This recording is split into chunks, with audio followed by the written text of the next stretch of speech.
Bienvenue, welcome et bienvenue à nouveau sur ma chaîne et merci d'être là. Aucun rêve est si grand pour être rêvé. Ce message est pour ceux qui sont privés de liberté et d'espoir, qui ont inculqué que celles avec les facultés universitaires qu'on peut accomplir de grandes œuvres, comme nos homologues du passé.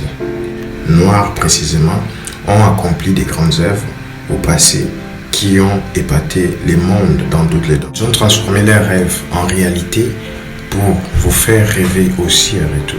Et vous aussi, comme eux, vous pouvez y arriver. C'est pourquoi je dis, aucun rêve est si grand pour être rêvé. Bon, avec la permission des Blancs seulement à accéder aux instructions supérieures, le monde a connu plusieurs génies. Comme en chimie, nous avons Taylor, Maclaurin, Gay-Lussac, Mendel. En physique, nous avons Newton et Albert Einstein. Pour conclure, en microbiologie, nous avons Louis Pasteur. Tous ont au moins passé à l'université pour faire des grandes œuvres qu'ils ont fait. Mais qui sont ces Noirs qui n'ont pas eu la chance d'aller à l'université, mais qui ont fait des grandes œuvres?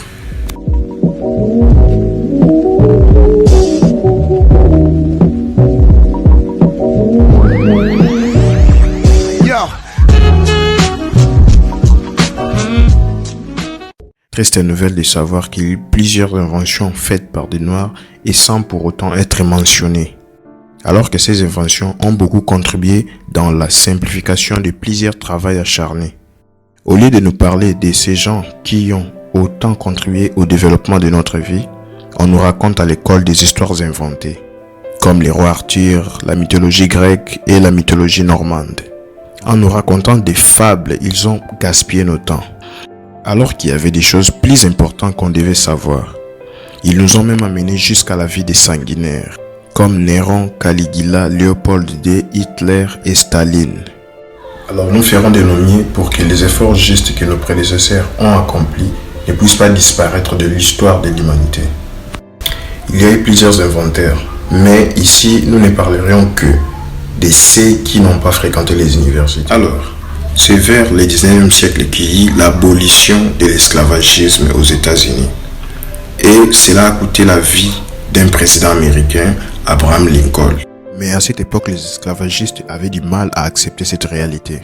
Après 4 siècles d'esclavage, il existait toujours des lois qui interdisaient les Noirs à fréquenter les écoles et les universités. Malgré ça, un génie comme Peterson Douglas a réussi bien avant Henry Ford à fabriquer les premiers types d'automobiles à carburant et en masse. Et ensuite nous avons George Washington Carver. C'est lui qui a inventé les carburants bio pour les automobiles, tirés des arachides et d'huile de palme. Il est aussi l'auteur de plusieurs inventions. Garrett Augustus Morgan.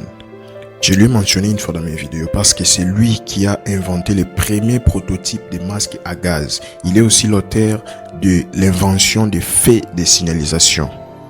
Nous avons Frederick MC Jones de Cincinnati et la première personne qui a inventé un dispositif qui a permis de combiner les sons des images de la télé. Et nous avons Granville Hobbs, celui qui a inventé l'antenne parabolique.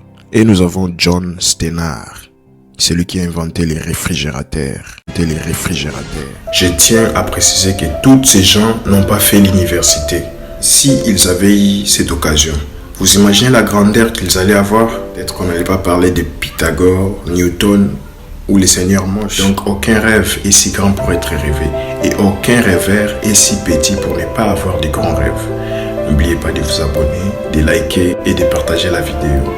Vos avis seront toujours répondus avec plaisir. À la prochaine.